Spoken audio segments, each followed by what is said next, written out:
Selam herkese, Karusfix'tesiniz. Bugün Connect aracımızda çeşitli bakım ve işlemlere devam ediyoruz. Aracımın genel bakım zamanı geldi ve motor yağımız da değiştireceği için sızıntı yaptığını gözlemlediğim karter contamızı da değiştirmeye karar verdim. Yaptığım işlemi sizlere sunabilmek için her alanda kayıtlı olmaya çalışıyorum ve bu işleri biraz daha zorlaştırıyor. Sizden ricam takip etmeyi, beğendiyseniz beğenmeyi ve etkileşimde kalmayı unutmayın. Şimdi videoya geçebiliriz. Başlamadan önce detaylı anlatımda size kendi garaj veya bahçenizde yapabilirsiniz. Sadece adımları tekrar edin ve kanalımızı takip edip gelecek videolardan haberdar olun. Arabanızı kendiniz tamir edin. Peki karterin aracımızdaki amacı nelerdir? Karter motordaki yağın depolamasında ve aynı zamanda soğutulmasında etkili olmakla birlikte çelik yapısıyla da motor bölümündeki crank mili ve diğer bölümleri kapatarak dış etkenlere karşı da koruma sağlar. Karter motor bloğuna araca göre çeşitlilik gösteren vida sayısı ve birleşim noktasındaki conta ile bağlıdır.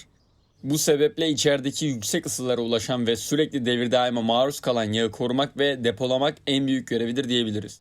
Bu videomuzda hem sızıntıya karşı sıvı contamızı değiştireceğiz hem de karter içinde birikmiş olabilecek tortu ve pislikleri temizleyeceğiz. Tabii ki her şeyden önce güvenlik. Bu araç altına girmeyi gerektiren tehlikeli bir işlem. Bu yüzden bu işe başlamadan önce gerekli güvenlik talimatları ve teste tabi tutulmuş onaylı araç sehpalarını rehbere uygun standartlarda kullanmalıyız. Ve işleme başlamadan önce aracınızın sallanmadığından emin olun ve adımlarınızı da kötü olasılıkları düşünerek tedbirli atınız. Ekstra güvenlik önlemi almaktan kaçınmayınız. Aracımızı sehpaya alıp güvenlik önlemlerini de aldığımıza göre başlayabiliriz. Şu anki işlemde eski yağı boşaltmadan önce motor içini de temizlemek için Moto'nun Engine Flush ürününü satın aldım. Bu sayede motor içindeki eski yağı boşaltmadan önce bu ürünün vaat ettiği motor içi temizliğimizi de yapmış olacağız. Artık başlayabiliriz. İlk olarak Motul Engine Flush yani motor temizleme sıvısını yağımızı boşaltmadan önce aracımızın yağ dolum yerinden dolduruyoruz.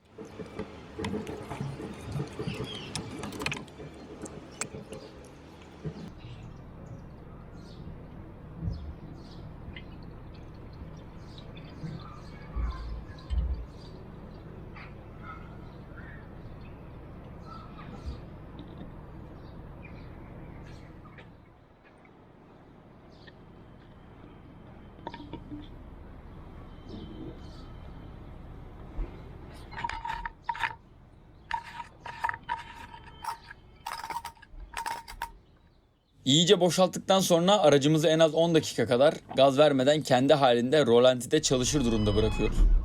Bunun sebebi sıvının araç içindeki yağın viskozite değerini yani katılığını düşüreceği için motoru görevini yerine getiremeyen yağ ile zorlamamak.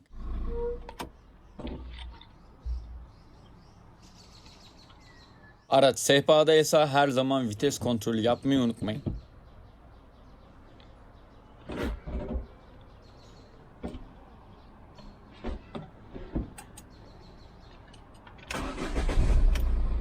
Kendi halinde çalışması sıvının içeride dolaşması için yeterli olacak. 10 dakika sonunda yağımızı boşaltabiliriz. Yağ burada çok ısınmıyor. Siz yine de açarken dikkat edin. Ben sıcak boşaltmanın akışkanlı olacak etkisinden sıcak olarak boşaltıyorum. Dolum yapacağımız haznemizi yanımıza hazır ettikten sonra 13 lokmayla araç karterimizi söküyoruz. El ile açılabilir duruma geldikten sonra yağın basınç yönüne doğru haznemizi konumlandıralım. Ve tıpamız son dişe geldiğinde birden çekelim ve yağı kendi halinde boşalması için bırakalım.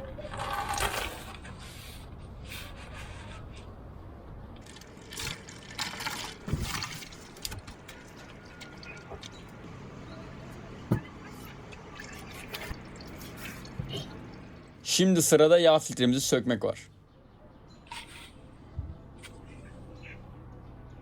Bu iş için çok fazla alet var. Ben performansından memnun kaldığım boru aletiyle hallediyorum.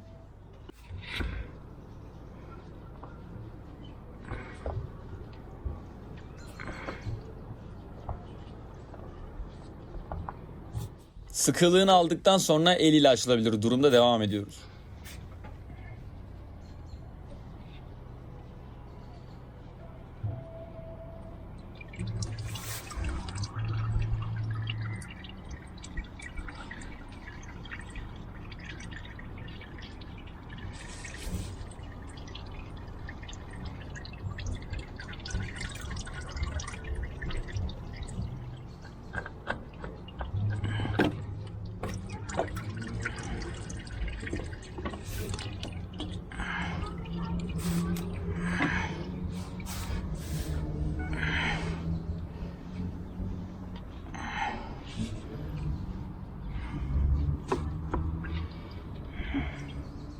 Boşaltım bittiğine göre tekrardan karter tıpamızı kapatıyoruz ve karteri sökmek için hazırız. Karterimizi motora bağlayan 16 adet vida, 2 adet de somun bulunuyor.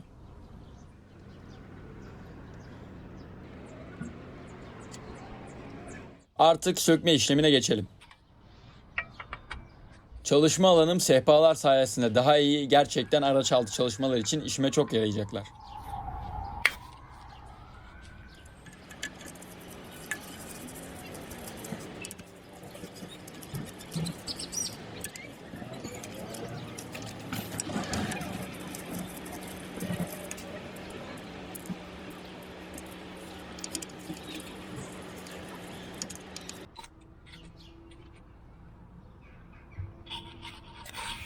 Geriye kalan 2 somunu da karteri bloktan ayırınca tutması için gevşettim.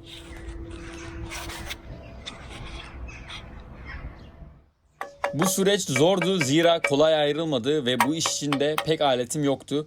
O yüzden biraz spontane hallettim. Siz bunu yaparken kartere zarar vermemeye dikkat edin.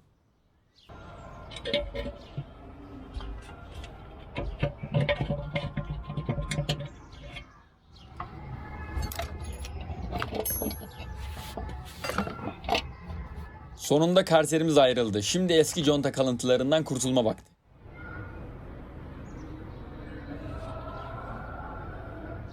Karterin öpüştüğü kısımlardaki contalarımızı spatula veya benzer bir aletle kazıyoruz.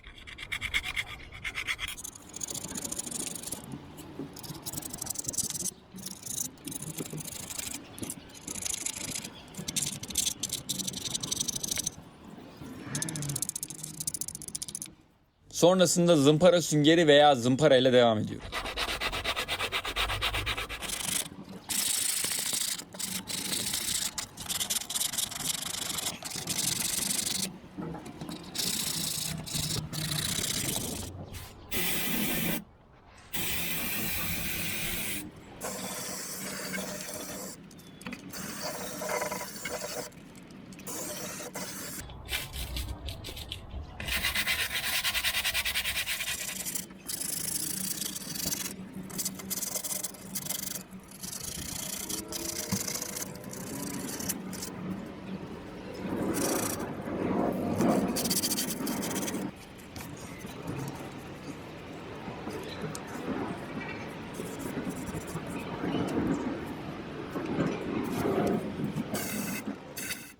Conta kanalımız temizlendikten sonra bu bölümde işlemimiz tamam.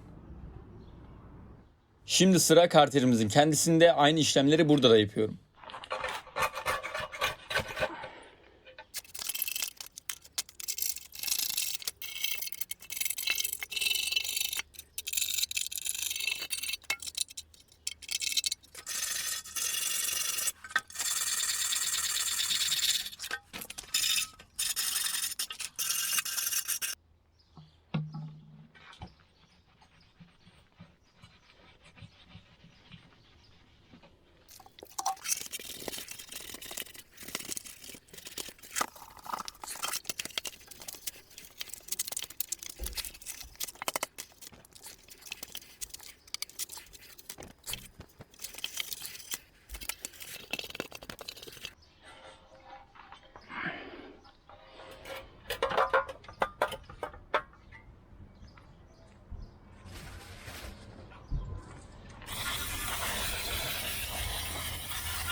İyice temizlendikten sonra şimdi diğer işlemlere geçebiliriz.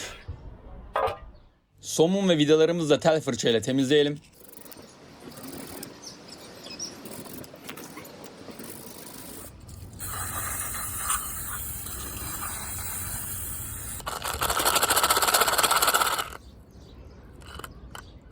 Artık contamızı karterimize uygulama vakti geldi. İlk defa yapıyorum, herhangi bir aleti yok ve contanın yoğunluğu sebebiyle aletsiz sıkmak biraz güç. Sürerken dikkat etmemiz gereken vida deliklerin iç tarafından birbirinden kopmamış kalın bir hat çizmek.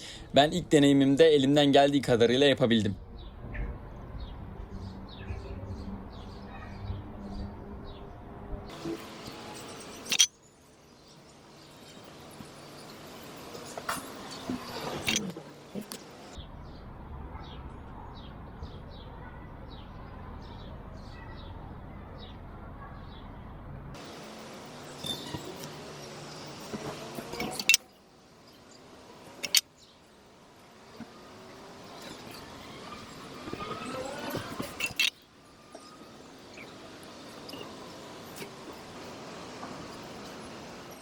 Conta sürme işlemimiz bittiğine göre yerine takabiliriz. Son kez bez ile kurutup temizledikten sonra montaj işlemine geçiyoruz.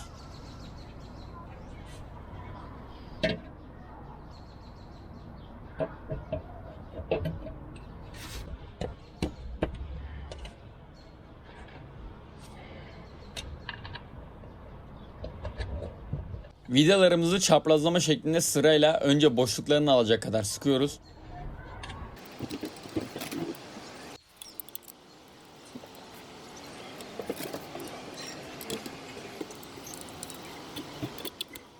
Daha sonrasında yine aynı yöntemle torklu bir şekilde sıkabiliriz. Burada tork anahtarı kullanmak daha sağlıklı olabilir. Ancak sahip olmadığım için ben kullanamadım.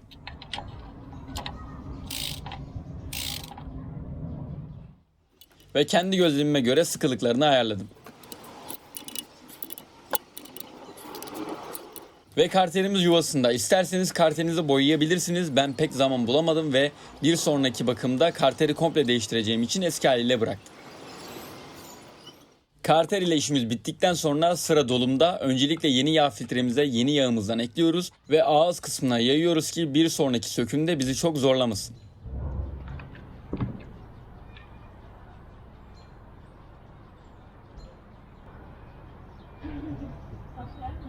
Yağ filtremizin montaj işlemini de yapıyoruz.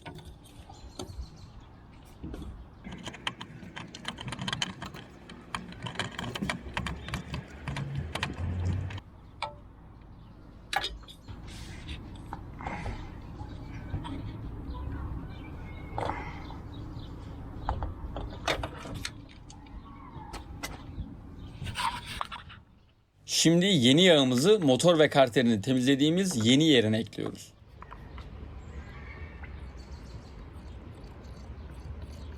Dilerseniz yağ değişimi videomuza yukarıdaki kartlardan giderek bu konudaki detaylı videomuza da ulaşabilirsiniz. Şimdi hava filtremizi değişelim.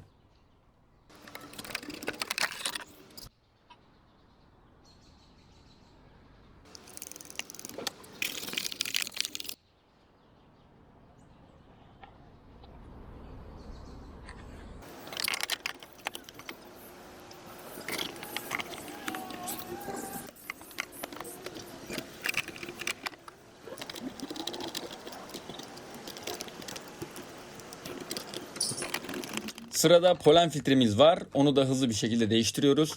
Yine yukarıdaki kartlardan bu iki filtre değişimi ile alakalı detaylı videolara ulaşabilirsiniz.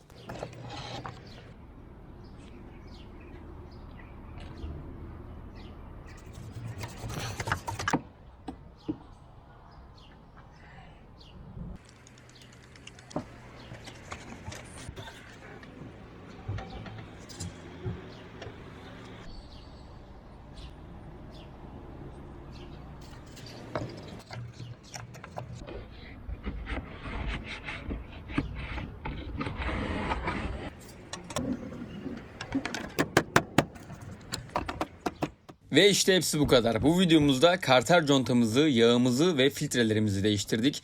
Videoyu beğendiyseniz beğenmeyi, kanalımı takip etmeyi unutmayın. Eğer siz de kendi aracınızda uyguladıysanız sonuçları ve sorularınızı yorum olarak yazabilirsiniz. Karus Fixat, peace out.